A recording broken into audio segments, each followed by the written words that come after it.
Padre Celestial, venimos ante tu trono con confianza porque venimos en el nombre de Jesús. Venimos pidiendo tu ayuda por medio del ministerio de tu Santo Espíritu y tus ángeles. Abre nuestro entendimiento, abre nuestros corazones y capacítanos para comprender y vivir en armonía con lo que estudiemos hoy. Gracias, Padre, por escuchar nuestra oración, pues te lo imploramos en el nombre precioso de Cristo, nuestro Salvador. Amén. En nuestra última sesión estábamos hablando de la gran tribulación y ahora queremos en esta sesión completar nuestro estudio sobre la gran tribulación. Vamos a leer Mateo 24, 29 al 31. Ustedes recordarán que los versículos inmediatamente antes de estos, Satanás falsificó la segunda venida de Jesús, es decir, falsificará en el futuro la segunda venida de Jesús. Y luego, hacia el final, ya cuando va a terminar la tribulación, después que Satanás falsifica la segunda venida de Jesús, entonces tenemos estos versículos que vamos a leer ahora. Mateo 24, 29. E inmediatamente después de la tribulación de aquellos días, el sol se oscurecerá y la luna no dará su resplandor, y las estrellas caerán del cielo, y las potencias de los cielos serán conmovidas. Entonces aparecerá la señal del Hijo del Hombre en el cielo, y entonces lamentarán todas las tribus de la tierra, y verán al Hijo del Hombre viniendo sobre las nubes del cielo con poder y gran gloria, y enviará a sus ángeles con gran voz de trompeta, y juntarán a sus escogidos de los cuatro vientos, desde un extremo del cielo hasta el otro. Ahora, ustedes recordarán que en nuestra sesión pasada mencionamos que la gran tribulación tiene dos etapas.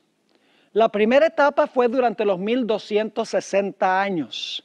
Fue la peor tribulación de la historia del mundo en lo que respecta a longitud, 1260 años. Pero encontramos que en el futuro se va a reanudar la persecución o la tribulación que existió durante los 1260 años. Esa será la peor tribulación en lo que respecta a intensidad. Es decir, los 1260 años fue la peor tribulación en longitud. Al final de la historia, cuando se reanude la gran tribulación después de un tiempo, cuando la bestia tiene su herida mortal, será la peor tribulación en lo que respecta a intensidad de sufrimiento, no longitud. Ahora, el punto que yo quiero recalcar es que cuando estaba a punto de terminar el primer periodo de tribulación, hacia el final de los 1260 años, hubo señales en el sol, la luna y las estrellas indicando que ese periodo estaba a punto de terminar y el pueblo de Dios iba a ser librado de la opresión de parte de la bestia o el cuerno pequeño. Vamos a encontrar también que cuando está por terminar el último periodo de tribulación, habrá también señales en el sol, la luna y las estrellas. Ahora, las señales en el sol, la luna y las estrellas que ocurrieron al final de los 1260 años fueron parciales y locales, mientras que al final de la historia las señales en el sol, la luna y las estrellas serán globales y serán de tal manera que todo ser humano las presenciará, no solamente en Nueva Inglaterra, no solamente un terremoto en Europa, sino que será algo que sucederá a nivel global. Ahora quiero que vayamos a Apocalipsis 6 y el versículo 12 y el versículo 13. Apocalipsis 6 y el versículo 12 y el versículo 13. Hay 4 puntos que quiero recalcar en estos versículos. Miré, cuando abrió el sexto sello, y he aquí hubo un gran terremoto, número 1. Y el sol se puso negro como tela de silicio, ese es número 2. Y la luna se volvió toda como sangre, número 3. Y las estrellas del cielo cayeron sobre la tierra como la higuera deja caer sus higos cuando es sacudida por un fuerte viento. Señal número 4. Terremoto, el sol se oscurece, la luna se torna como sangre y las estrellas del cielo caen sobre la tierra. Ahora, estas señales se cumplieron hacia el final de los 1260 años. El gran terremoto fue el terremoto de Lisboa en 1755. El oscurecimiento del sol fue durante el día en 1780, mayo 19. Y esa misma noche de mayo 19, 1780, la luna apareció toda como sangre. No se oscureció la luna, pero parecía que la luna estuviera llena de sangre. Y luego en 1833 cayeron las estrellas, un fenómeno que se vio mayormente en el este de los Estados Unidos, en Nueva Inglaterra. Esas son las señales que se mencionan aquí en el sexto sello, en Apocalipsis 6, 12 y 13. Son las mismas señales que se mencionan en Joel 2:31. Fíjense lo que dice Joel 2:31. El sol se convertirá ¿en qué? En tinieblas. Y la luna ¿en qué? En sangre. Y ahora quiero que noten una palabrita muy importante. Esto no es a la segunda venida, porque dice que esto va a pasar ¿cuándo? Antes que venga el día grande y espantoso de Jehová. Yo pregunto, ¿estas son señales de la ira de Jehová en su segunda venida? No, estas señales suceden ¿cuándo? Antes de la segunda venida. Son las señales que ocurrieron en 1755, en 1780 y en 1833, que indicaban que la persecución del pueblo de Dios estaba llegando a su final. ¿Me están entendiendo? Ahora, hay otros textos de la Biblia que describen las señales que van a ocurrir inmediatamente antes de la segunda venida, en la segunda etapa de la tribulación.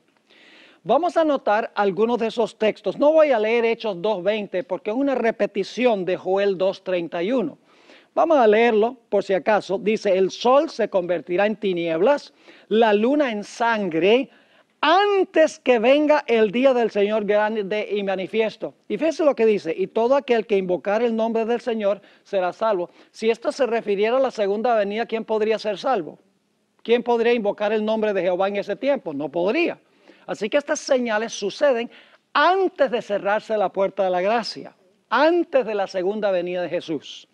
Pero hay ciertas señales que van a ocurrir cuando Jesús venga o inmediatamente antes que Jesús venga. Señales en los cielos igual, indicando que la persecución final contra el pueblo de Dios está llegando a su terminación.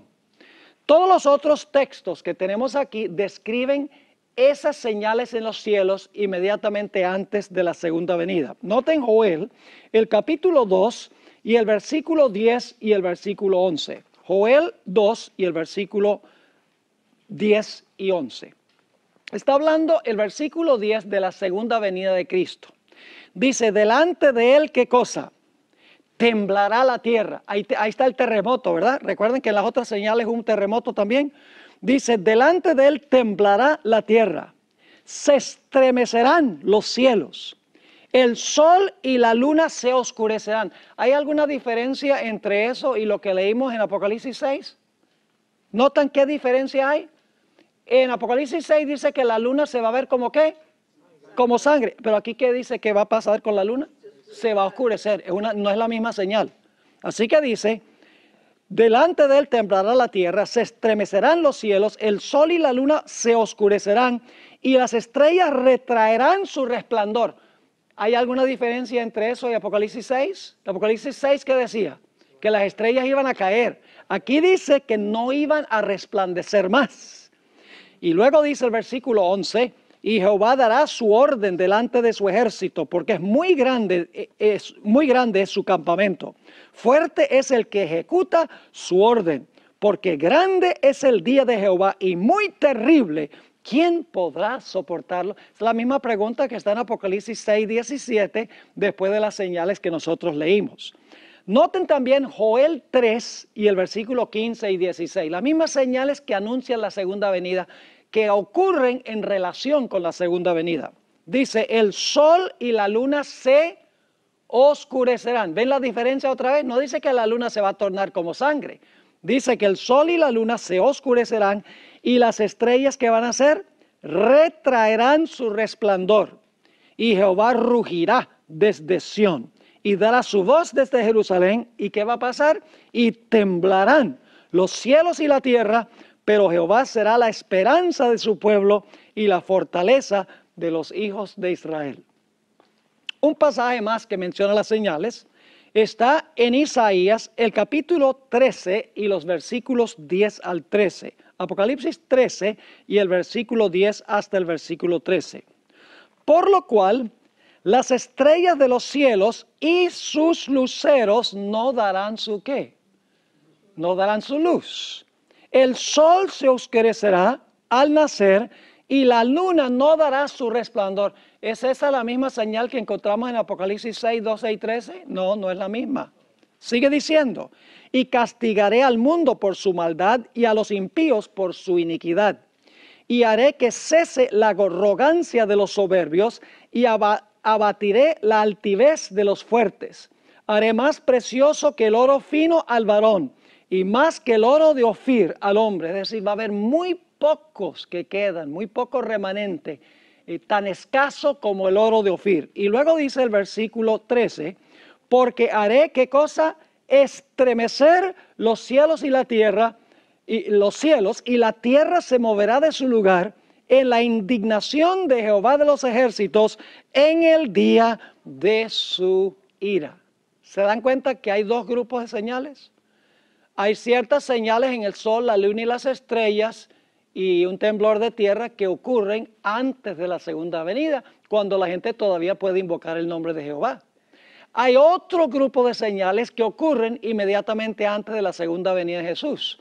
Señales no a nivel local, sino a nivel global. Ahora, Elena G. White reconoció que las señales de Apocalipsis 6, 12 y 13 se aplican a eventos que sucedieron en 1755, en 1780 y 1833. Ella reconoció que estas señales de Apocalipsis 6, 12 y 13 no se aplican al tiempo inmediatamente antes de la segunda venida de Jesús. Fíjense lo que tenemos aquí. En el Conflicto de los Siglos, página 305 hasta la página 309, la hermana White describe el oscurecimiento del sol y la luna tornada en sangre el 19 de mayo de 1780. Luego, un poco más adelante, en el Conflicto de los Siglos, página 332, ella describe la caída de las estrellas en 1833. Pero aquí está lo que es interesante. La hermana White no cita Apocalipsis 6, 14 al 17, inmediatamente después de citar Apocalipsis 6, 12 y 13. Es decir, para la hermana White, hay un largo espacio de tiempo entre lo que ocurre en Apocalipsis 6, 12 y 13 y lo que va a ocurrir en Apocalipsis 6, 14 al 17. Ahora, ustedes dicen, ¿cómo sabemos eso? Porque la hermana White no cita en el Conflicto de los Siglos, Apocalipsis 6, 14 al 17, hasta la página 625 del Conflicto de los Siglos. Fíjense que en la página, como dijimos aquí, en la página 305 a la 309 y la página 332, ella cita Apocalipsis 6, 12 y 13 y dice que esto pasó en 1755, 1780 y 1833, las señales en los cielos. Pero no cita inmediatamente Apocalipsis 6, 14 al 17. Ella no cita esos versículos en el Conflicto de los Siglos, sino hasta el Conflicto de los Siglos, página 625. ¿Cuántas páginas han pasado entre la página 332 y la página 625? Casi 300 páginas han pasado en el Conflicto de los Siglos entre los versículos 12 y 13 y los versículos 14 al 17. Ahora, quiero leerles la cita que da la hermana White en el Conflicto de los Siglos, página 625. Ustedes lo tienen ahí en su material. El Rey de Reyes desciende en la nube envuelto en llamas de fuego. Y ahora escuchen bien lo que dice. Este es el versículo 14 de Apocalipsis 6. El cielo se recoge como un pergamino que se enrolla. La tierra tiembla ante su presencia y todo monte y toda isla se mueven de sus lugares. Ese es Apocalipsis 6, 14. Luego dice, vendrá nuestro Dios y no callará, fuego consumirá delante de él y en derredor suyo habrá tempestad grande. Convocará a los cielos de arriba y a la tierra para juzgar a su pueblo. Y luego cita los versículos 15 al 17. Y los reyes de la tierra y los príncipes y los ricos y los capitanes y los fuertes y todo siervo y todo libre se escondieron en las cuevas entre las peñas de los montes y decían a los montes y a las peñas, caed sobre nosotros y escondednos de la cara de aquel que está sentado sobre el trono y de la ira del Cordero, porque el gran día de su ira es venido y ¿quién podrá estar firme? ¿Cuándo se aplican los versículos 14 al 17? En relación con la segunda venida de Jesús. ¿Cuándo se aplican los versículos 12 y 13? Con lo que sucedió en 1755, 1780 y 1833. Es decir, hay un periodo de tiempo entre las señales que ocurrieron cuando estaban terminando los 1260 años de gran tribulación y luego hay señales que van a ocurrir en los versículos 14 al 17, cuando el Señor Jesucristo venga en poder y gloria. Ahora, es cierto que Elena White usa Mateo 24, Marcos 13 y Lucas 21 para las señales al final de los 1260 años y también para describir las señales inmediatamente antes de la segunda venida. Vamos a leer esa cita de la hermana White en El conflicto de los siglos, página 307. 25 años después del terremoto de Lisboa, apareció la segunda señal mencionada en la profecía, el oscurecimiento del sol y de la luna. Pero la Biblia no dice que se oscureció la luna, ¿verdad? Pero dice el oscurecimiento del sol y de la luna. Sigue diciendo, lo que hacía esto aún más sorprendente era la circunstancia de que el tiempo de su cumplimiento había sido indicado de un modo preciso. En su conversación con los discípulos en el Monte de los Olivos, después de describir el largo periodo de prueba por el que debía pasar la iglesia, es decir, los 1260 años de la persecución papal, acerca de los cuales había prometido que la tribulación sería cortada, el Señor mencionó en las siguientes palabras ciertos acontecimientos que debían preceder su venida y fijó además el tiempo en que se realizaría el primero de estos. Y él luego cita Marcos 13:24. En aquellos días, después de aquella aflicción, el sol se oscurecerá y la luna no dará su resplandor. Marcos 13:24. Los 1260 días o años terminaron en 1798. La persecución había concluido casi por completo desde hacía casi un cuarto de siglo. Después de esta persecución, según las palabras de Cristo, el sol debía oscurecerse. Pues bien, el 19 de mayo de 1780 se cumplió esta profecía. Ahora, ¿cómo entendemos que la hermana White aplica Marcos 13 a las señales que ocurrieron a la conclusión de los 1260 años, cuando hemos visto que Mateo 24 y Marcos el capítulo 13 están describiendo señales en el sol, la luna y las estrellas que ocurren en relación con la segunda venida? Hermanos y hermanas, hay una sola explicación para eso. Y es que hay una sola tribulación que consta de 2 etapas. Y entre las 2 etapas se encuentra un periodo cuando se suspende la persecución. ¿Quién persiguió en el pasado? Les pregunto, ¿quién fue que persiguió en el pasado? La bestia o el cuerno pequeño. ¿Qué representa la bestia o el cuerno pequeño? Representa el poder papal. ¿Qué poder va a perseguir en el futuro? El mismo sistema. Es como, por ejemplo, cuando una persona se muere y digamos pasan 200 años y luego Cristo resucita a esa persona, ¿cuánto tiempo pasó para esa persona? No pasó ningún tiempo porque está muerta. La bestia recibió una herida mortal en 1798 y ha estado ¿qué? Ha estado muerta. Cuando resucite, ¿qué va a suceder? Va a comenzar a donde dejó. ¿Me están entendiendo lo que estoy diciendo?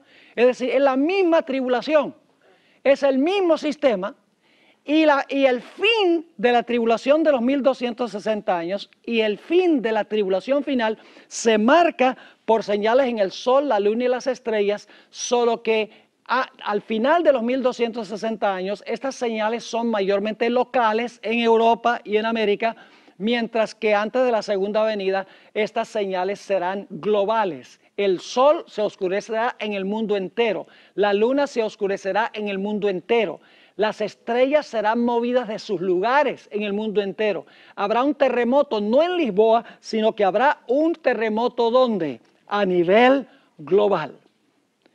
Ahora vamos a notar al pie de la página 112 un detalle más sobre estos dos periodos de persecución.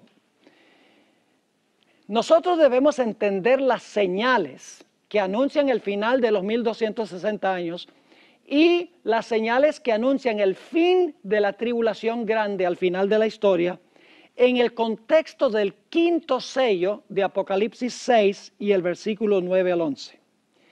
En el quinto sello se mencionan dos grupos de mártires. ¿Por qué se mencionarían, creen ustedes, en el quinto sello dos grupos de mártires? Un grupo en el pasado y un grupo en el futuro. A ver, ¿por qué creen ustedes que es eso? ¿Hubo una persecución en el pasado donde murieron muchos mártires perseguidos por la bestia? Sí, dice que persiguió a los santos del Altísimo. Yo pregunto, ¿va a haber mártires en el futuro que van a ser perseguidos por el mismo sistema? ¿Cómo no? Ahora, quiero que notemos aquí que las señales de Apocalipsis 6, 12 y 13 es el anuncio que la opresión del primer grupo de mártires está a punto de concluir. Y las señales de Apocalipsis 6, 14 al 17 anuncian que la opresión del segundo grupo de mártires está por concluir. Cuando la voz de Dios libre a su pueblo, al final del tiempo de angustia, la tierra temblará, el sol y la luna y las estrellas serán movidas de sus lugares. Por eso el planeta estará ¿en qué condición durante los 1000 años? Estará en tinieblas, porque el sol, la luna y las estrellas serán movidos de sus lugares. Se van a oscurecer el sol, la luna y las estrellas. Vamos a leer en cuanto al quinto sello para que podamos entender un poco mejor esto. Dice, cuando abrió, esto es Apocalipsis capítulo 6 y el versículo 9 al 11. Cuando abrió el quinto sello, vi bajo el altar las almas de los que habían sido muertos por causa de la palabra de Dios y por el testimonio que tenían. Y clamaban a gran voz diciendo, ¿hasta cuándo, Señor, santo y verdadero, no juzgas y vengas nuestra sangre en los que moran en la tierra? Hay un grupo de mártires que está clamando a Dios diciendo, nos están matando, nosotros somos fieles a ti, nos están matando. ¿Hasta cuándo tú no vas a juzgar y vengar y rectificar esta situación? Ahora, ¿quiénes son esos mártires que están clamando en el quinto sello? Son los mártires que murieron durante los 1260 años. Porque el cuarto, si recuerdan, el cuarto caballo representa el periodo de dominio papal. Eso no tenemos tiempo de estudiarlo, pero es buena teología adventista. El cuarto sello es el periodo en que dominó el papado.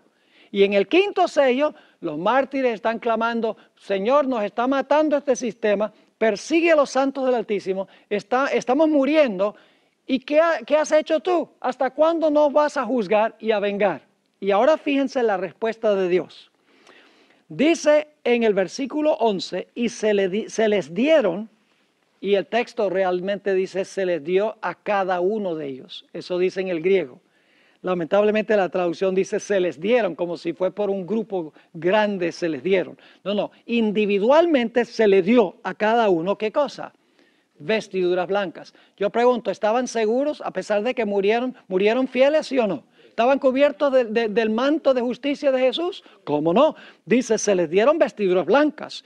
Y se les dijo que ¿qué? ¿Qué significa eso, que descansasen? Pues significa que están muertos. Y el muerto es un reposo, el muerto es un sueño, ¿sí o no? Se le está diciendo que van a quedar muertos por un tiempo, ¿verdad? Dice, y se les dijo que descansasen todavía un poco de tiempo ahora, ¿hasta cuándo? Hasta que se completara el número de sus consiervos y sus hermanos que también habían de ser muertos como ellos. ¿Hasta cuándo era que ellos iban a ser juzgados y vengados? Hasta que muriera el segundo grupo de mártires. Hasta que murieran los que iban a ser muertos como ellos fueron muertos. Yo pregunto, ¿cuándo es que ese grupo va a morir? Pues si estos son los mártires de los 1260 años, y se les dice, descansen, ustedes están tranquilos, tienen el manto blanco, ustedes están seguros, van a descansar un rato. Pero entonces yo voy a juzgar y a vengar cuando se complete el número de los mártires en el futuro. ¿Cuál es el sistema que va a perseguir al pueblo de Dios en el futuro? El mismo sistema que persiguió a los mártires en el pasado. Ahora, vamos a notar esto. Se notará en Apocalipsis 6, 9 al 11, que se mencionan dos grupos de mártires. Un grupo fue muerto por la bestia durante los 1260 años. Estos individuos recibieron su manto y descansaron en la muerte.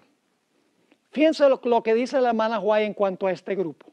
La hermana White aplica Apocalipsis 6, 9 al 11 a dos momentos, dos periodos, uno pasado y uno futuro. Si la hermana White sabía lo que enseña esto. Dice en el Conflicto de los Siglos, página 59, este es el grupo número 1, el grupo del pasado. En el siglo XIII, ¿eso es pasado o futuro? Sí, hasta donde yo sepa, el siglo XIII ya pasó. En el siglo XIII se estableció la más terrible de las maquinaciones del papado. ¿Qué fue? La Inquisición. El príncipe de las tinieblas obró junto con los jefes de la jerarquía papal. En sus concilios secretos, Satanás y sus ángeles controlaron las mentes de hombres malvados, mientras que invisible acampaba entre ellos un ángel de Dios que anotaba el temible registro de sus malvados decretos y escribía la historia de hechos demasiado horrorosos para ser presentados a la vista de los hombres. Solo en el juicio va a aparecer eso.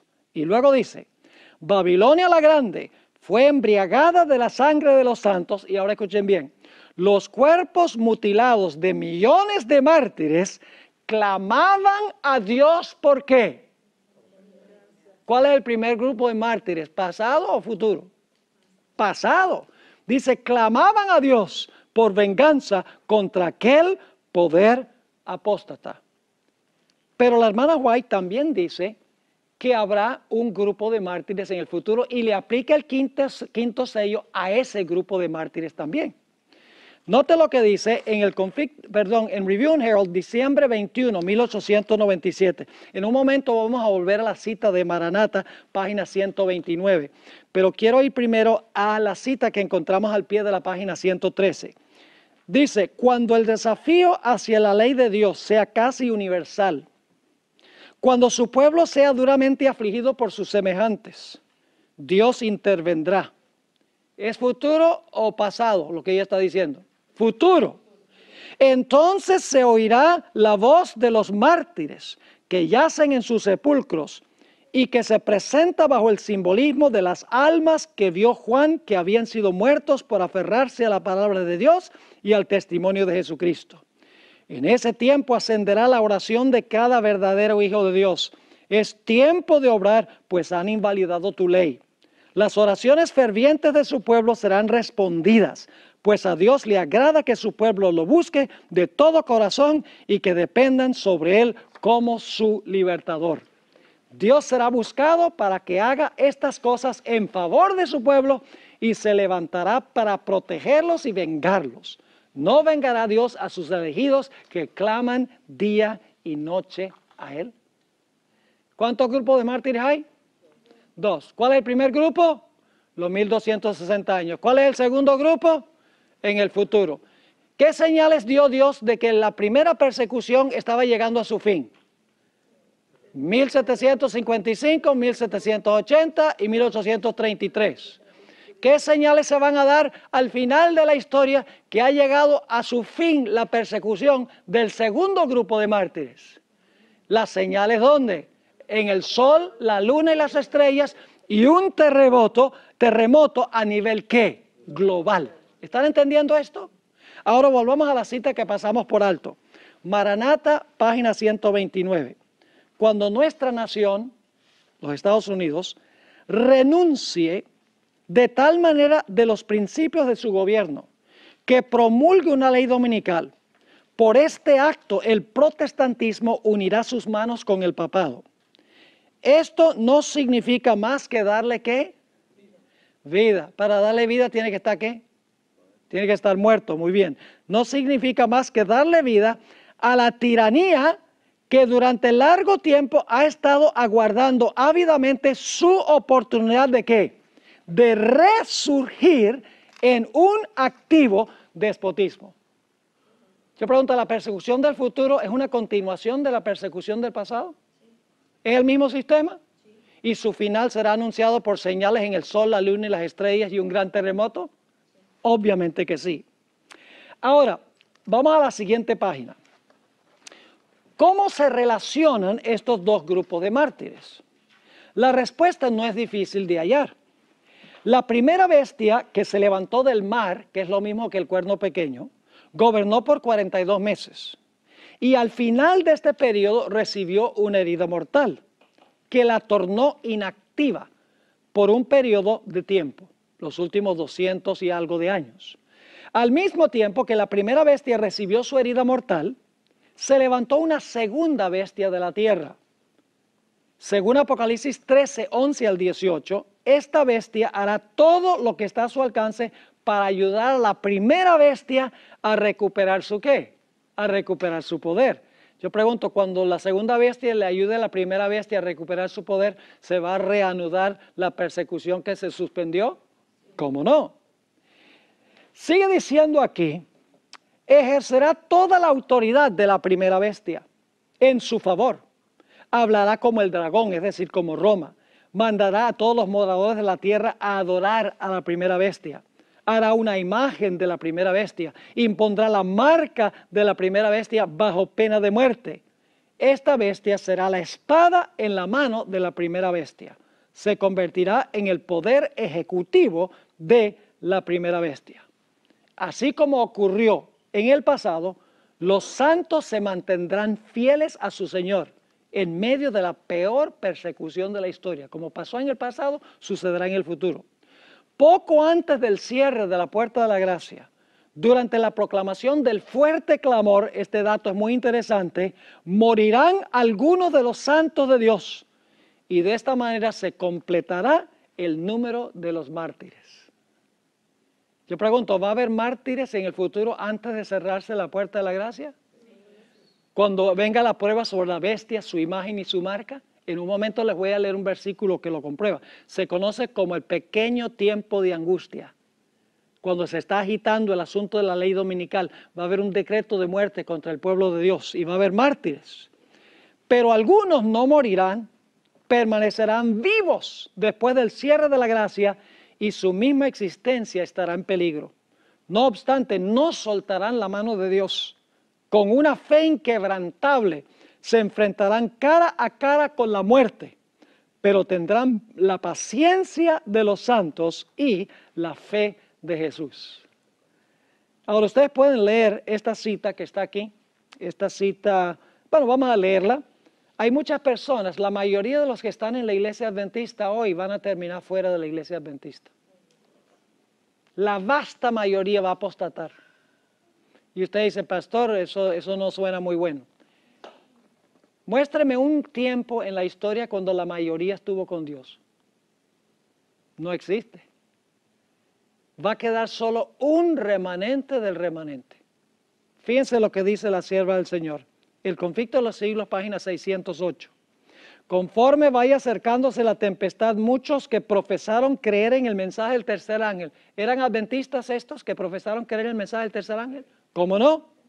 Pero que no fueron santificados por la obediencia a la verdad, abandonarán su fe e irán a engrosar las filas de la oposición. Uniéndose con el mundo y participando de su espíritu, llegarán a ver las cosas casi bajo el mismo aspecto. Así que cuando llegue la hora de prueba, estarán preparados para situarse del lado más fácil y de mayor popularidad. Hombres de talento y de elocuencia. Fíjense que no son solamente los que no han estudiado, los que van a caer. El diablo le interesa agarrar a los grandes, a los intelectuales, a los elocuentes, a los PhDs, podríamos decir. Hombres de talento y de elocuencia, que se gozaron un día en la verdad, emplearán sus facultades para seducir y descarriar almas. Se convertirán en los enemigos más encarnizados de sus hermanos de antaño.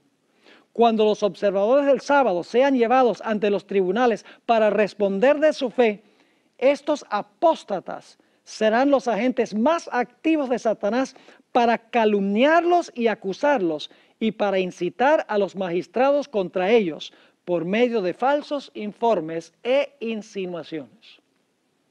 Eso es lo que va a suceder. Algunos de esos van a morir. Algunos de los que son perseguidos por los hermanos de antaño van a morir. Pero hay un grupo que va a permanecer vivo, que va a pasar por el tiempo de angustia y no va a perecer. Es decir, van a estar vivos cuando el Señor Jesucristo venga. Fíjense que la hermana White explicó que iba a haber dos persecuciones, la del pasado y la del futuro. Encontramos esta cita en el libro Eventos de los Últimos Días, página 270. Es imposible dar una idea de lo que experimentará el pueblo de Dios que viva en la tierra cuando se combinen la manifestación de la gloria de Dios. Ese es el mensaje del cuarto ángel, fuerte clamor. ¿Se va a combinar con qué? Cuando se combine la manifestación de la gloria de Dios y la qué? Y la repetición de las persecuciones pasadas. ¿Va a haber una repetición? Claro que sí. Ahora, ustedes dicen, entonces pastor, usted está diciendo que cuando venga la prueba sobre la bestia, su imagen y su marca, ¿va a haber entonces gente que va a morir como murieron durante los 1260 años? Claro que sí, vamos a leerlo en la Biblia. No es después del cierre de la gracia. Antes, inmediatamente antes, cuando venga el asunto de la ley dominical, algunos van a morir por fidelidad a la fe. Noten lo que dice Apocalipsis 24. Apocalipsis 24 es la evidencia de que va a haber mártires cuando venga la prueba de la bestia, su imagen y su marca. Dice allí, y vi tronos, y se sentaron sobre ellos los que recibieron la facultad de juzgar. Y vi las almas, esas son las vidas, de los decapitados. ¿Murieron si fueron decapitados? Pues esa es una pregunta ridícula. Claro que sí. Dice, vi las almas de los decapitados por causa del testimonio de Jesús y por la palabra de Dios. ¿Y cuándo es que perdieron la cabeza? Dice, los que no habían adorado ¿a quién? A la bestia, ni a su imagen. Yo pregunto, ¿la imagen existe todavía? La imagen no está. Es cuando los Estados Unidos unen a la iglesia y el Estado para hacer lo mismo que hizo el papado durante los 1260 años. La imagen todavía no está, es futura. ¿La marca de la bestia está ahora o es futura? La marca de la bestia es futura. Así que estos son mártires del futuro. Cuando venga la prueba sobre la bestia, su imagen y su marca. Así que dice, los que no habían adorado a la bestia ni a su imagen y que no recibieron la marca en sus frentes ni en sus manos. ¿Y qué pasó? Y vivieron, es decir, resucitaron y reinaron con Cristo. ¿Qué cosa? 1000 años. ¿Les está quedando claro el asunto de la tribulación? Ahora vamos a anotar Lucas 21, 25 y 26. A veces nosotros los adventistas tomamos textos y los aplicamos fuera de su contexto. Yo siempre he visto que este pasaje de Lucas 21, 25 y 26 se aplica a hoy en día. Dice, hay entre las naciones hay angustias por las olas del mar. Ese tsunami que hubo en el Japón. Inclusive escuché a alguien decir. Pero Lucas 21, 25 y 26 no se aplica a lo que está ocurriendo en el mundo ahora. Se aplica a lo que va a suceder ya al final del tiempo de angustia cuando están terminando las plagas. Vamos a leer esos versículos que se encuentran en Lucas 21, que es el pasaje paralelo al que encontramos en Mateo 24. Dice, entonces habrá señales, ¿dónde? En el sol y en la luna y en las estrellas. Ahora la pregunta clave es, ¿estas señales son las de 1755, la de 1780, 1833, o serán estas las señales que tienen que ver ya con la segunda venida, inmediatamente antes de la segunda venida? Es inmediatamente antes de la segunda venida. Sigamos leyendo. Dice, y en la tierra, ¿qué cosa? Angustia de las gentes, confundidas a causa del bramido del mar y de las olas. ¿De qué están ellos atemorizados? ¿De qué están angustiados? Dice, del bramido del mar y de las olas, desfalleciendo los corazones por el temor y la expectación de las cosas que sobrevendrán en la tierra, porque las potencias de los cielos serán conmovidas. Ahora vamos a hablar de las potencias de los cielos en un momento. Pero ¿saben ustedes cuándo se cumple esto? Vamos a examinar cuidadosamente cuándo es que sucede esto. A menudo estos versículos se sacan de su legítimo contexto. No se refieren a la angustia que existe en las naciones de hoy. En realidad se refieren más bien a la ansiedad que viene como resultado del terremoto y las señales en el sol, la luna y las estrellas que serán movidas de sus lugares cuando la voz de Dios libre a su pueblo. En el conflicto de los siglos, página 693, el capítulo empieza, dicho sea de paso, el título del capítulo es La liberación del pueblo de Dios. En este capítulo, la hermana White comienza describiendo las señales en el sol, la luna y las estrellas inmediatamente antes de la segunda venida de Jesús. El capítulo anterior se titula El tiempo de angustia. ¿Sigue el mismo orden de Mateo 24? Recuerda, el tiempo de angustia, luego señales en el sol, la luna y las estrellas. Así que ella está siguiendo el orden de Mateo el capítulo 24. Ella dice que la voz de Dios sacude los cielos y la tierra. ¿Recuerdan los textos que leímos de Joel, etcétera, donde dice que se va a sacudir los cielos y la tierra? Y hay un terremoto global, según dice ella. Note que la hermana White en este mismo capítulo, las primeras tres páginas del capítulo, la liberación del pueblo de Dios, ustedes pueden leerlo. Ella habla en ese capítulo del bramido del mar. Usa la expresión bramido del mar, porque el mar se enfurece, dice ella.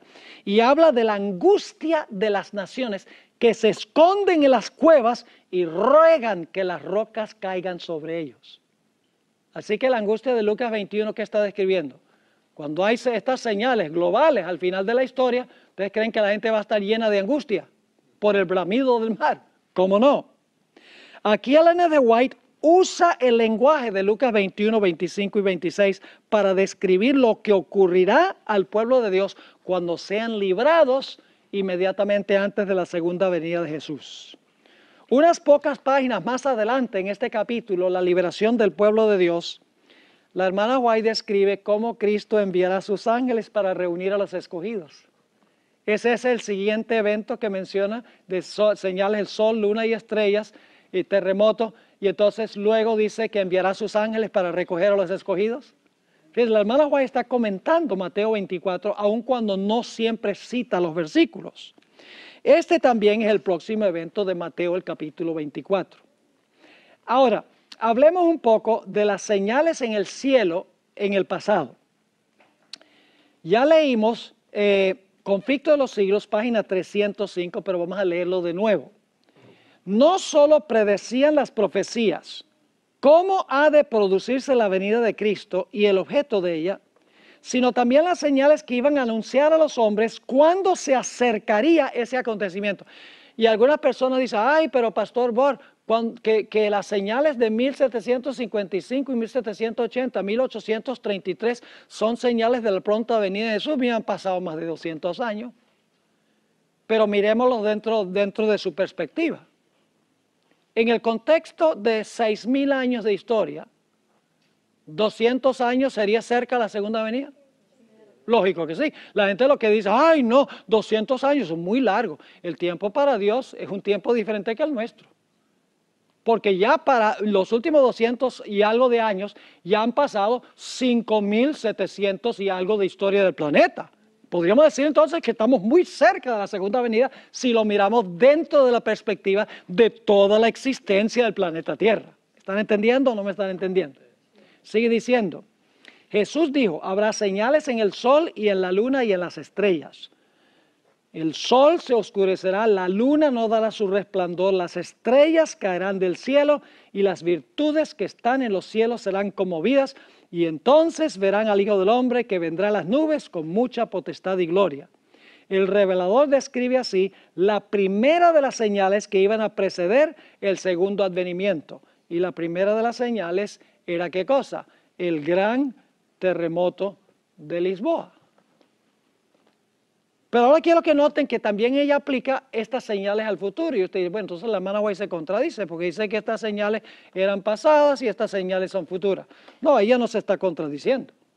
Sencillamente, ella reconoce que hay dos etapas de la persecución, del tiempo de angustia, y hay dos grupos de señales en el sol, la luna y las estrellas. El primer grupo es para anunciar al pueblo de Dios que está terminando su periodo de persecución, y el segundo grupo para anunciar al pueblo de Dios que está terminando su periodo de persecución.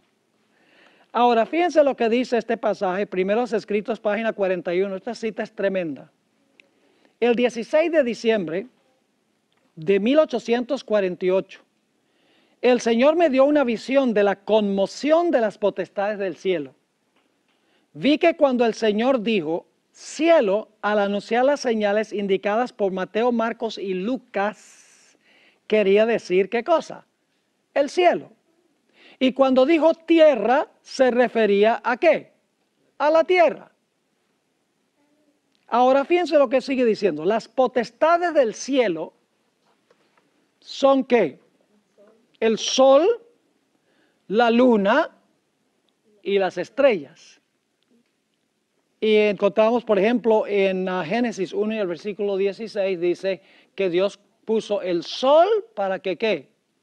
Para que gobernara de día, y colocó a la luna para gobernar de noche. Entonces, las potestades que gobiernan son el sol y la luna y las estrellas.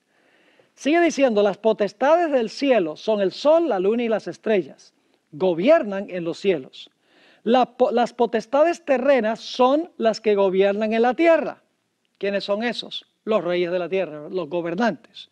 Luego dice, las potestades del cielo se conmoverán a la voz de Dios. Entonces el sol, la luna y las estrellas se desquiciarán de su asiento. En la hermana White en realidad dice, serán movidas de sus lugares. No se aniquilarán, sino que se conmoverán a la voz de Dios. La voz de Dios es la que libra a su pueblo.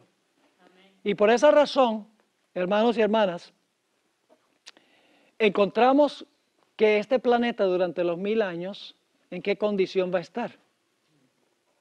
En tinieblas. ¿Por qué va a estar el planeta en tinieblas?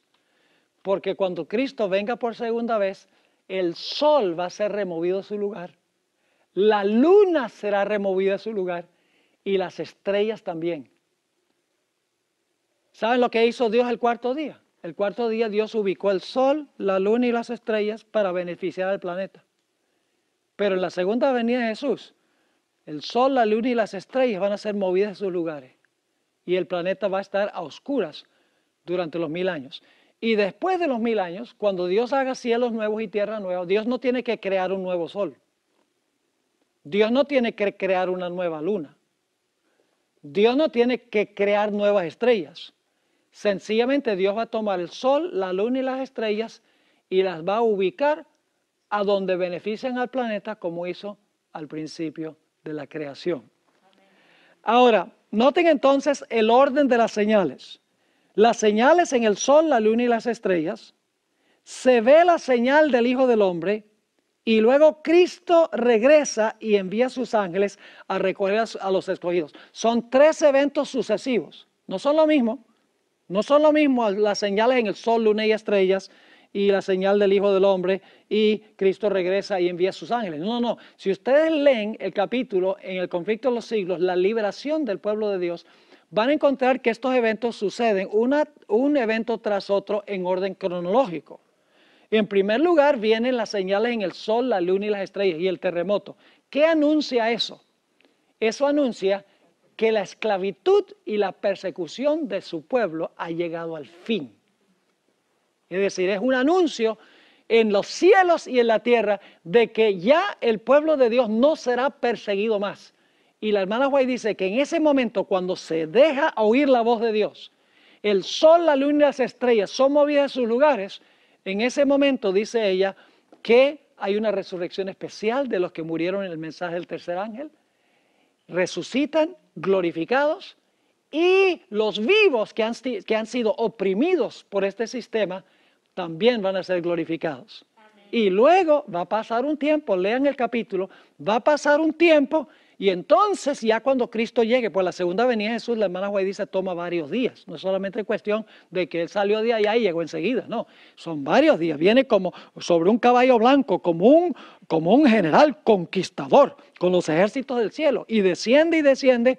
Antes de que salga del cielo, ya Él va a resucitar a los de la resurrección especial. Léanlo ahí en el Conflicto de los Siglos, página 695.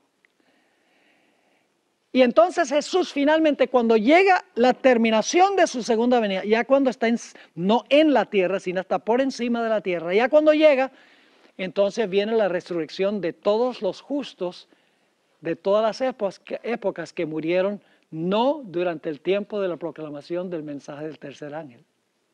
Y ella tiene base bíblica para lo que dice. Ustedes pueden leer los textos que ella da. Ahora sigamos aquí rápidamente porque el tiempo se fue. ¿Qué es la señal del Hijo del Hombre? La respuesta se halla en la historia del profeta Elías, en 1 Reyes 18, 41 en adelante.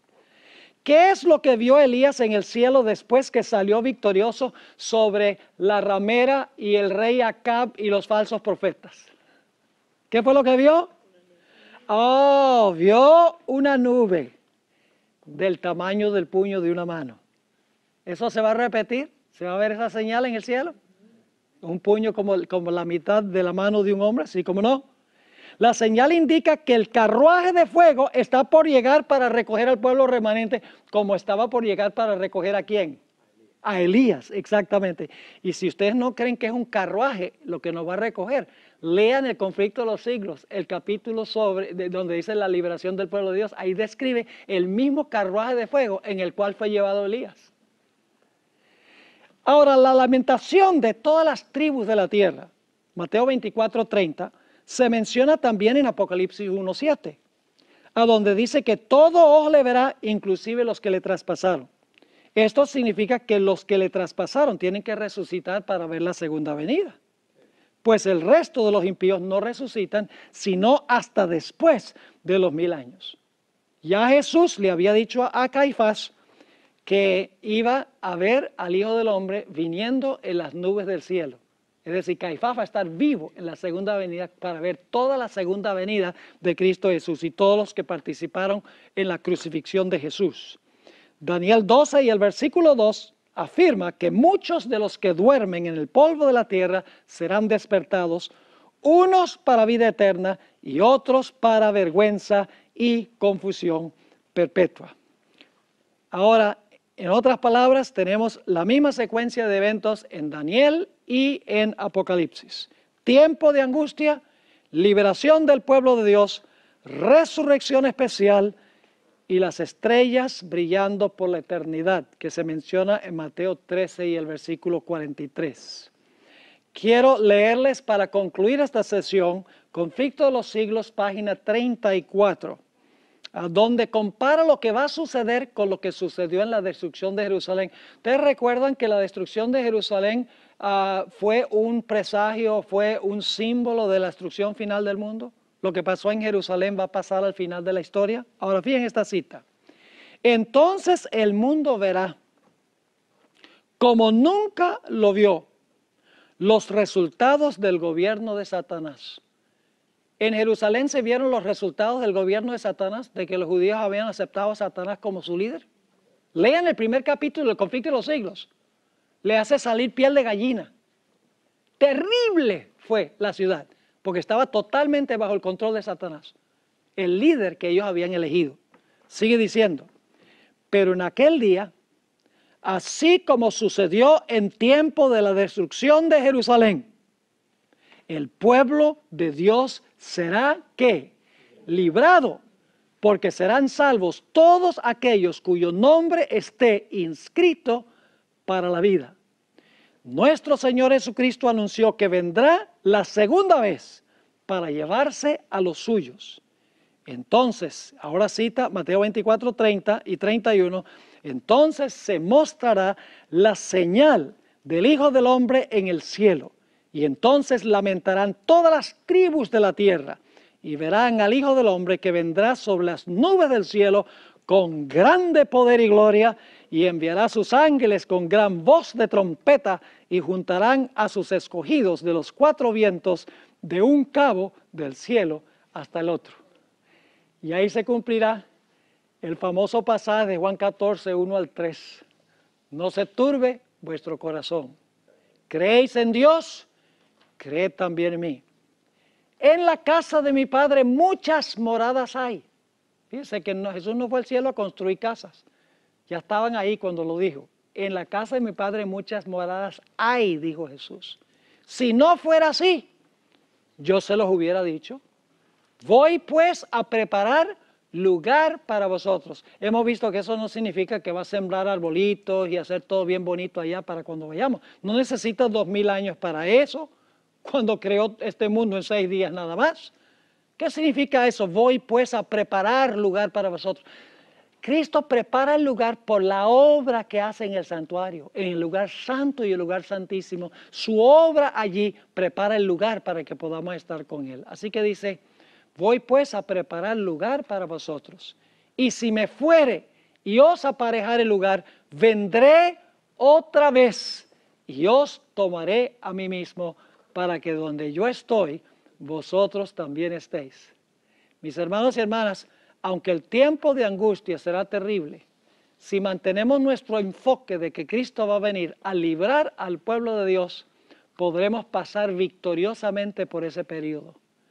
Va a ser peor que la persecución de los 1260 años, pero Cristo prometió, aunque andes en valle de sombra de muerte, no temeré mal alguno, porque tú estarás conmigo, tu vara y tu cayado me infundirán aliento. Tendremos la seguridad de que Cristo andará con nosotros, como dijo Mateo 28, 18, he aquí, estoy con vosotros hasta el fin del mundo. Desde los albores del conflicto entre el bien y el mal, la persecución ha sido una constante en la historia del pueblo de Dios. No se trata de un accidente histórico ni de una simple consecuencia social de las diferencias religiosas, sino de una manifestación tangible de la gran controversia entre Cristo y Satanás. En este conflicto, cada generación ha sido llamada a tomar una posición. La persecución, en todas sus formas, revela la naturaleza del corazón humano cuando es confrontado con la verdad. Las Escrituras muestran que quienes se aferran a la luz de la palabra y permanecen leales al cielo, serán objeto del odio del mundo. Desde Abel hasta los mártires de los últimos días, el principio ha sido el mismo. La justicia provoca la oposición del mal, y la obediencia a Dios despierta la ira del enemigo.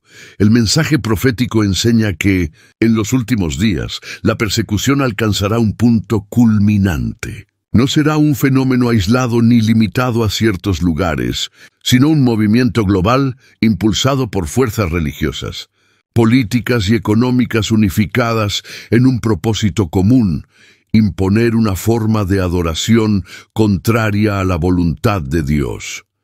Esta persecución final no será repentina ni improvisada. Será el resultado de un proceso progresivo de deterioro moral, apostasía religiosa y manipulación espiritual. La humanidad, seducida por los engaños del enemigo, buscará la paz a través de la unidad forzada y del control de la conciencia, lo que desembocará en una crisis sin precedentes. El origen de la persecución se encuentra en el rechazo de la verdad. Desde el Edén, la rebelión comenzó con la desconfianza hacia la palabra divina, y esa misma actitud persiste en quienes se oponen al pueblo fiel. La persecución no se origina en la ignorancia, sino en la resistencia consciente a la luz. Cuando la verdad penetra con poder en las conciencias, los que se aferran al error sienten que su autoridad moral y religiosa es amenazada y entonces reaccionan con hostilidad. La historia de Caín y Abel ilustra este principio eterno. Abel no provocó a su hermano. Su única culpa fue obedecer a Dios según su mandato. Así también, los fieles de los últimos días serán perseguidos no por crímenes ni desobediencia civil, sino por su fidelidad a la ley divina y su lealtad al Creador. En los tiempos finales, la persecución se centrará en el tema de la adoración. La profecía apocalíptica describe una crisis universal en torno al sello de Dios y la marca de la bestia. No se trata de un símbolo arbitrario, sino del resultado de una lucha por la autoridad espiritual. El enemigo buscará usurpar el lugar de Dios, imponiendo su propio día de reposo y exigiendo obediencia bajo amenaza de sanción económica y finalmente de muerte. Los fieles, por su parte, serán llamados a mantenerse firmes en la observancia del verdadero día del Señor, el sábado, como señal de lealtad al Creador. Este conflicto no será una simple diferencia de interpretación religiosa, sino la prueba definitiva de fidelidad que decidirá el destino eterno de cada ser humano. La persecución final comenzará con medidas económicas. Quienes no acepten la marca del poder apóstata no podrán comprar ni vender. Esta restricción no será una simple limitación comercial, sino un intento de someter la conciencia humana mediante la necesidad. Sin embargo, los fieles serán sostenidos por el poder divino. La fe será purificada en medio de la prueba, y el pueblo de Dios aprenderá a depender completamente del cielo. La confianza en las promesas divinas se convertirá en el único refugio en medio de un mundo colapsado por la injusticia y la coerción. A medida que la presión aumente, muchos que profesaron creer en la verdad se apartarán. El tiempo de paz y prosperidad habrá permitido una religión superficial, pero la persecución revelará la diferencia entre el verdadero y el falso discipulado. Aquellos que no han arraigado su fe en Cristo cederán ante la presión social, temerán la pérdida de bienes o el rechazo de la mayoría y se unirán a los perseguidores. La apostasía será el sello distintivo de los últimos tiempos, una religión sin obediencia. Una fe sin compromiso, una adoración sin verdad. En medio de esa apostasía generalizada, un remanente fiel se mantendrá firme. Este pequeño grupo no tendrá poder político ni respaldo institucional, pero estará revestido del poder del Espíritu Santo. Su mensaje será una reprensión a la corrupción espiritual del mundo y su testimonio despertará la ira de los impíos. Tal como los profetas del pasado denunciaron la idolatría y la injusticia, estos mensajeros del fin proclamarán la verdad con valentía, llamando a todos al arrepentimiento y a la obediencia a los mandamientos de Dios. Su voz resonará como un trueno en medio de la oscuridad moral, y aunque el mundo los desprecie, el cielo los reconocerá como sus verdaderos embajadores. El enemigo, al ver que no puede silenciar la verdad por medio de argumentos, recurrirá a la fuerza. La persecución será entonces abierta y violenta. Los decretos humanos buscarán reemplazar la autoridad divina y las leyes civiles se convertirán en instrumentos de opresión espiritual. Las profecías anuncian que se promulgará un decreto que impondrá la observancia del falso día de reposo bajo amenaza de castigo. Los fieles serán presentados como enemigos del orden social, culpables de las calamidades que azoten al mundo, y se justificará su persecución en nombre del bien común. La prensa, los líderes religiosos apóstatas y los gobiernos colaborarán para presentar al pueblo de Dios como fanáticos peligrosos. La manipulación mediática y la distorsión de la verdad crearán un ambiente de odio generalizado. Así como en los días de Elías se acusó al profeta de ser el causante de los males de Israel, en los últimos días se culpará a los justos de los desastres naturales, las crisis económicas y los conflictos sociales. Esta estrategia no será nueva, sino la repetición de la historia en una escala mundial. Durante este tiempo, el Espíritu Santo será retirado gradualmente de los impíos. La maldad alcanzará su punto máximo y el amor de muchos se enfriará. La violencia, la corrupción y la inmoralidad inundarán la tierra. En contraste, los hijos de Dios serán purificados por la prueba y reflejarán el carácter de Cristo con una claridad nunca antes vista. Su paciencia, su fe y su amor inquebrantable serán un testimonio viviente de que la gracia divina puede sostener al ser humano incluso en las circunstancias más adversas. El tiempo de angustia, descrito por el profeta Daniel, será un período de sufrimiento incomparable. No habrá intervención humana posible, pues toda ayuda terrenal habrá desaparecido. Solo la intervención directa de Dios sostendrá a su pueblo. Los fieles serán perseguidos, encarcelados, torturados, y algunos sellarán su testimonio con la sangre. Sin embargo, ninguno de ellos será abandonado. Ángeles poderosos los protegerán, y aunque pasen por el valle de sombra y de muerte, la presencia divina será su consuelo y fortaleza.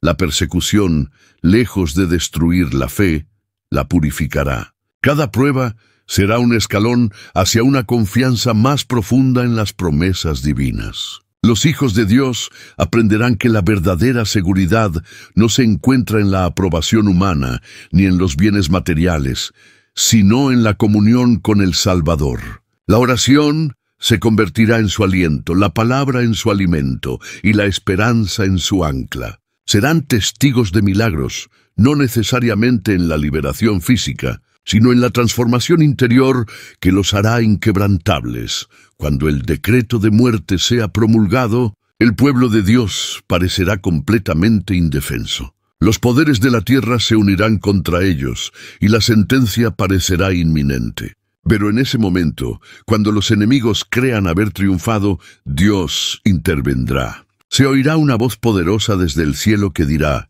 «Consumado es». Los cielos se abrirán y la gloria del Señor iluminará la tierra. Los perseguidores serán sobrecogidos por el terror y los fieles serán liberados. La noche de la persecución habrá terminado y comenzará el amanecer de la victoria eterna.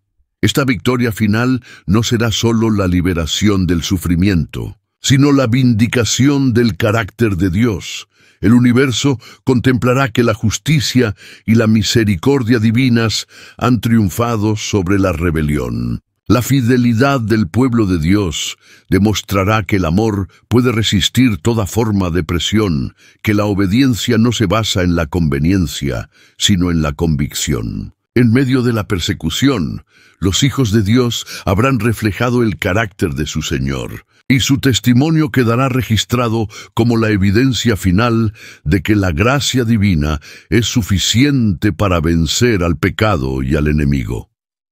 Sin embargo, la enseñanza profética también advierte que la persecución no comienza con violencia, sino con compromiso. Antes de los decretos y las leyes, viene la seducción del alma. La persecución empieza cuando se intenta apagar la voz de la conciencia, cuando se cede a la presión social, cuando se busca agradar al mundo en lugar de obedecer a Dios.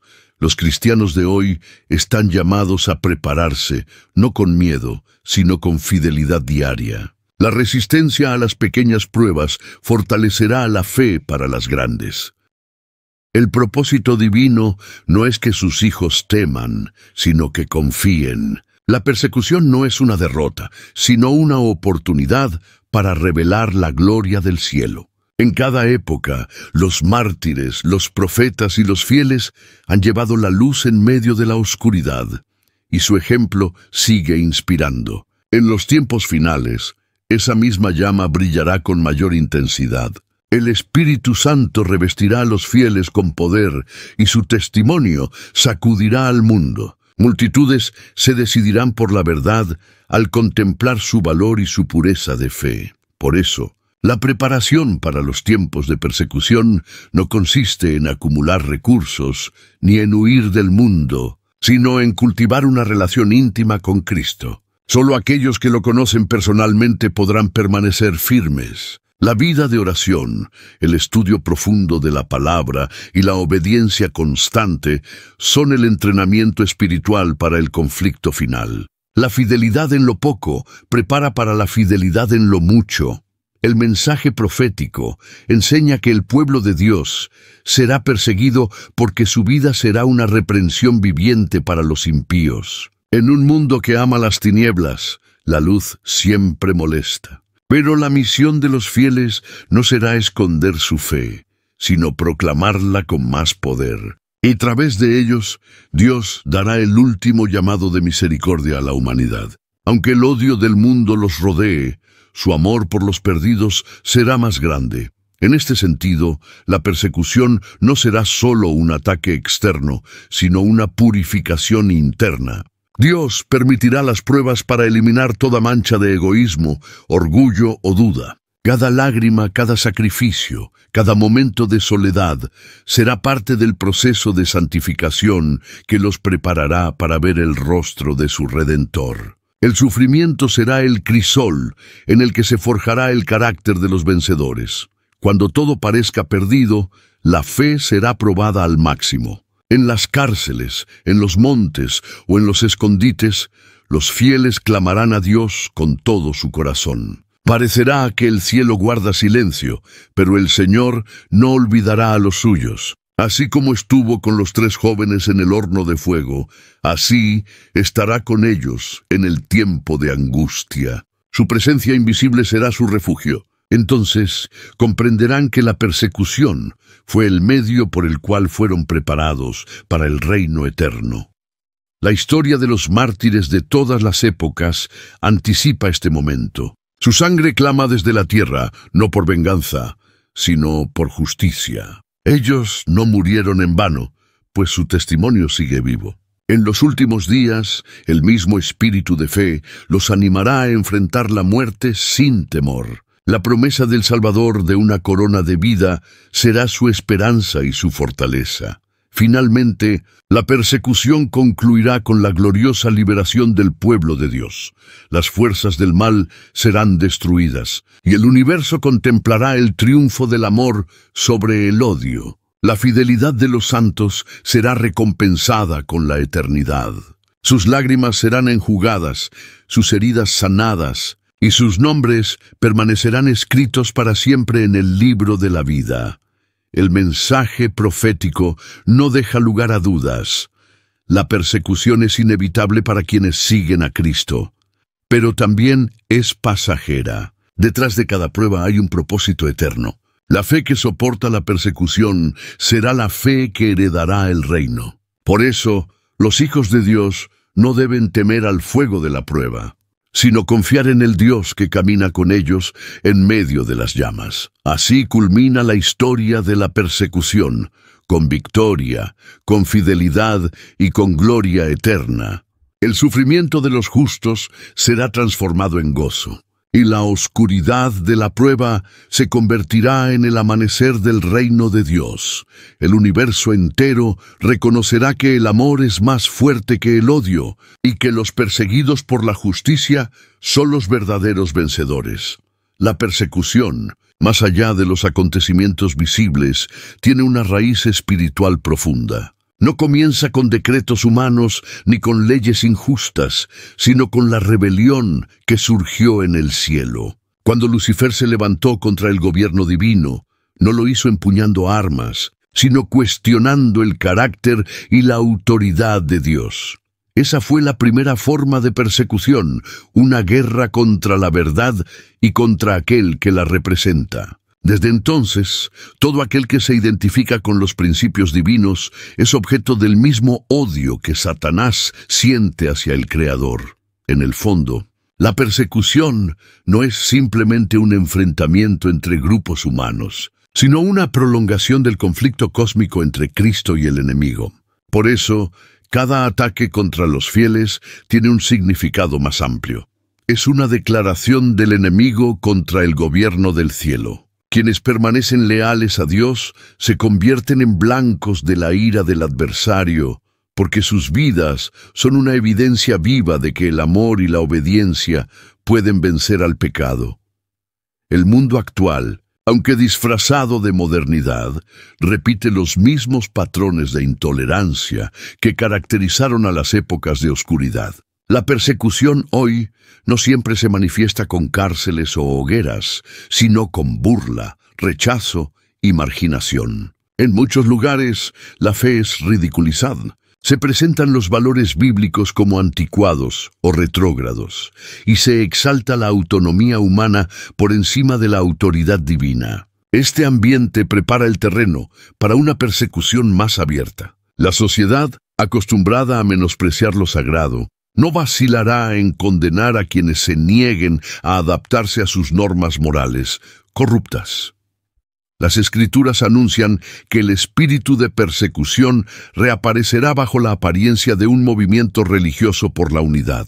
Se promoverá una fe universal, una religión global que prometa paz y fraternidad, pero que en realidad será un sistema de control espiritual. Los líderes del mundo, cansados de las crisis y el desorden, buscarán una solución común que combine religión y política. Así nacerá una forma moderna de idolatría, en la que la conciencia individual será sacrificada en el altar del consenso colectivo.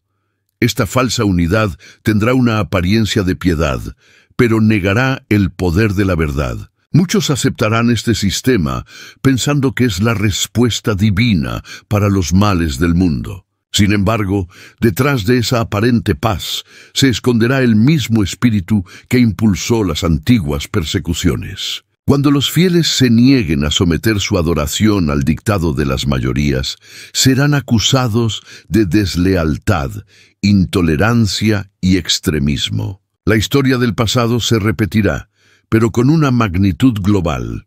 La persecución del tiempo del fin estará sostenida por tres pilares: la presión religiosa, la manipulación política y el control económico. La religión proveerá el pretexto moral, la política impondrá la ley y la economía será el instrumento de coerción. Este sistema no tolerará la disidencia, porque la verdad bíblica desenmascarará su falsedad. En ese contexto, guardar los mandamientos de Dios será considerado un acto de rebelión civil.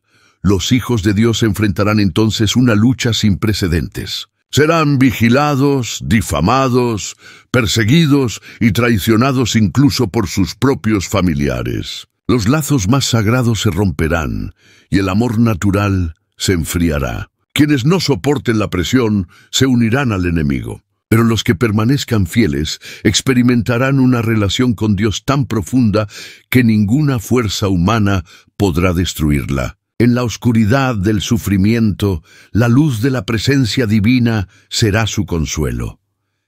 La preparación espiritual para el tiempo de persecución. No se puede resistir una persecución futura si hoy se vive una fe superficial. La fidelidad no se improvisa cuando llega la prueba. Se forma día a día en la comunión con Dios. El creyente que no ora, que no estudia las Escrituras y que no guarda los principios divinos en su vida cotidiana, difícilmente soportará la presión del mundo cuando llegue la crisis. La preparación no consiste en acumular conocimientos teóricos, sino en desarrollar una fe práctica. Dios no busca creyentes informados, sino transformados. En los últimos días, la diferencia entre unos y otros será evidente. Aquellos cuya religión se basa en emociones, costumbres o tradiciones humanas caerán. Pero los que han aprendido a confiar en las promesas divinas, aun sin ver resultados inmediatos, permanecerán inquebrantables. En la preparación espiritual para el tiempo de persecución, la obediencia juega un papel central. No se puede esperar que alguien defienda los mandamientos de Dios cuando llegue el decreto final si hoy los menosprecia. La fidelidad en las pequeñas pruebas es el entrenamiento para los desafíos mayores. Cada decisión diaria a favor de la verdad fortalece el carácter para resistir el fuego de la persecución. La oración será el refugio de los fieles. No una oración superficial ni repetitiva, sino una comunión viva y constante con el Creador. En los días de prueba no se podrá orar con fervor si antes no se ha cultivado el hábito de buscar el rostro de Dios. Los que hayan aprendido a depender del cielo en todo momento no temerán cuando sean despojados de todo. La persecución y el testimonio público. Dios no permitirá la persecución solo como castigo para el pecado del mundo, sino como un medio para glorificar su nombre. Cada generación de fieles ha sido puesta como luz en medio de la oscuridad, y en el tiempo del fin, esa luz brillará con más intensidad. La persecución será el escenario en el que el carácter de Cristo se reflejará plenamente en su pueblo. Los que sean llevados ante tribunales y gobernantes no estarán allí por casualidad. Sus palabras serán inspiradas por el Espíritu Santo y tocarán corazones que de otro modo nunca habrían escuchado la verdad. La historia bíblica demuestra que las prisiones y los juicios han sido a menudo los púlpitos más poderosos. José testificó en Egipto, Daniel ante los reyes de Babilonia, Pablo ante César. Así también los fieles del fin del tiempo testificarán ante autoridades que representan las potencias de la tierra. El mundo verá en ellos una serenidad y una fe que desafían toda lógica humana. Mientras los perseguidores se llenen de odio, los hijos de Dios responderán con mansedumbre. Esta diferencia revelará quién está bajo la influencia del Espíritu Santo y quién bajo el dominio del enemigo. Muchos se unirán a la verdad al ver el testimonio de los fieles, y así la persecución, en lugar de extinguir la obra de Dios, la hará avanzar con mayor poder. El papel de los falsos profetas y la religión apóstata, una de las mayores tragedias de los últimos días, será la traición dentro del mundo religioso. No serán los incrédulos los primeros en perseguir a los fieles, sino los que profesan servir a Dios. La religión corrompida se convertirá en el mayor enemigo de la verdadera fe. Los falsos profetas, guiados por el espíritu del engaño, realizarán señales y prodigios para confirmar sus mentiras. Sus enseñanzas apelarán a los sentidos y a las emociones, pero negarán los principios eternos de la palabra. Estos líderes religiosos serán los principales promotores de la persecución. Se unirán al poder civil para imponer su visión espiritual. Prometerán milagros, curaciones y prosperidad, pero su verdadero objetivo será silenciar la voz de la verdad. Los que rechacen su autoridad serán considerados enemigos de la fe. La alianza entre religión y política dará nacimiento a un poder totalitario que buscará uniformar la conciencia. Este escenario cumplirá las palabras proféticas que anuncian una apostasía generalizada. Las doctrinas del error serán presentadas como nuevas verdades, y los que las rechacen serán tachados de fanáticos. La fe genuina será minoritaria, y el mundo creerá que al destruir a los fieles está haciendo un servicio a Dios. La fortaleza del remanente, a pesar de todo, el remanente no será destruido. Su fortaleza no residirá en la cantidad, sino en la pureza de su fe. Dios ha prometido que tendrá un pueblo que guardará sus mandamientos y mantendrá la fe de Jesús. Este grupo será el canal por el cual el Espíritu Santo obrará con poder. Su vida reflejará la justicia divina y su testimonio será un reproche viviente al pecado. Durante la persecución, los fieles experimentarán la más intensa comunión con el cielo.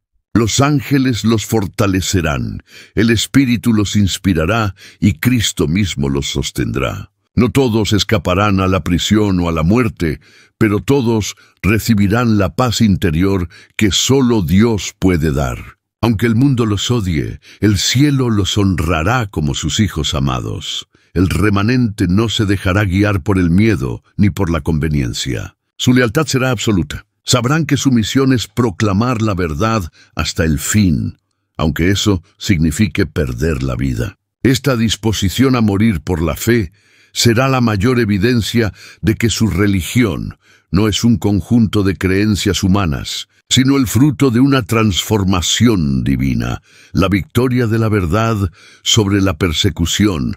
La historia de la persecución siempre termina con victoria. La cruz, que fue el símbolo de vergüenza y derrota, se convirtió en el emblema del triunfo de Cristo. Así también, la persecución del pueblo de Dios será el preludio de su liberación. Cuando el enemigo crea que ha logrado su propósito, los cielos se abrirán y la gloria divina se manifestará. Los fieles serán vindicados ante el universo. Los que fueron condenados como rebeldes serán reconocidos como los verdaderos hijos del Altísimo. Los que fueron encarcelados serán libertados por ángeles. Los que fueron perseguidos recibirán coronas de vida. La persecución no habrá sido en vano, pues habrá purificado su fe y glorificado el nombre de Dios. La victoria de la verdad no se medirá en términos humanos. No se tratará de una revancha, sino de una revelación del carácter divino. El universo comprenderá que el amor de Dios es más fuerte que cualquier odio, y que la justicia celestial jamás abandona a los que confían en Él. En ese momento, todo el dolor, las lágrimas y las pruebas quedarán en el pasado, y comenzará una eternidad de paz y gozo. La historia del pueblo de Dios ha sido escrita con lágrimas, sangre y esperanza, pero ninguna de esas páginas está marcada por la derrota. Cada persecución ha sido una oportunidad para que la fe brille más intensamente y el poder divino se manifieste con mayor claridad. Los enemigos del bien pueden levantar sus decretos, las potencias pueden unirse en conspiración, los hombres pueden cerrar las puertas de la tierra, pero el cielo nunca cierra las suyas. A través de los siglos, los fieles han demostrado que la persecución no destruye la fe, la purifica, la engrandece y la hace invencible. Vendrán días de prueba. Habrá momentos en que parecerá que la oscuridad domina, que la verdad está silenciada y que la justicia ha desaparecido. Pero en ese mismo instante, cuando todo parezca perdido, la mano de Dios se moverá con poder. Los que permanezcan firmes verán que cada lágrima derramada, cada oración pronunciada en soledad y cada acto de fidelidad silenciosa fue observado por los ojos del Todopoderoso. Él no olvida a sus hijos, ni abandona a los que confían en su promesa. No hay motivo para temer la persecución cuando se ha experimentado la presencia del Salvador. La cruz fue la cumbre del sufrimiento, pero también la puerta hacia la gloria. Así será con los fieles. Después de la prueba viene la victoria, después del dolor viene la paz, después de la fidelidad viene la corona. La persecución no es el final de la historia, sino el preludio de la redención. El mundo puede despreciar, los poderes pueden oprimir, pero el creyente que confía en Cristo es más fuerte que cualquier imperio. Su fortaleza no depende de las circunstancias, sino de su relación con Dios. El fuego de la prueba no lo consume, lo purifica. La oscuridad no lo apaga, lo hace brillar. Su vida, sostenida por la fe, se convierte en una antorcha que ilumina los caminos de quienes buscan esperanza. Que cada creyente recuerde que el mismo Dios que acompañó a Daniel en el foso de los leones, que sostuvo a Esteban en su martirio y que fortaleció a los apóstoles en sus cárceles, es el mismo que sostendrá a su pueblo en el tiempo final. No habrá prueba que no pueda ser vencida con su ayuda, ni noche que no tenga amanecer. La persecución puede arrebatar lo terrenal, pero jamás puede robar la eternidad. Por eso, en lugar de temer lo que viene, debemos prepararnos con gozo y determinación. Cada día de fidelidad es una victoria sobre el enemigo. Cada decisión correcta, por pequeña que parezca, es una afirmación de que el amor de Dios es más fuerte que el temor. Ser fiel en lo poco hoy es prepararse para ser fiel en lo mucho mañana. La persecución no es un castigo, sino una oportunidad de mostrar al mundo quién reina en nuestro corazón. No debemos vivir esperando la crisis con miedo, sino esperando al Salvador con esperanza. El mismo que prometió estar con nosotros todos los días, hasta el fin del mundo, estará al lado de los que permanezcan firmes. Él convertirá el dolor en gozo, el sufrimiento en fortaleza y la prueba en testimonio.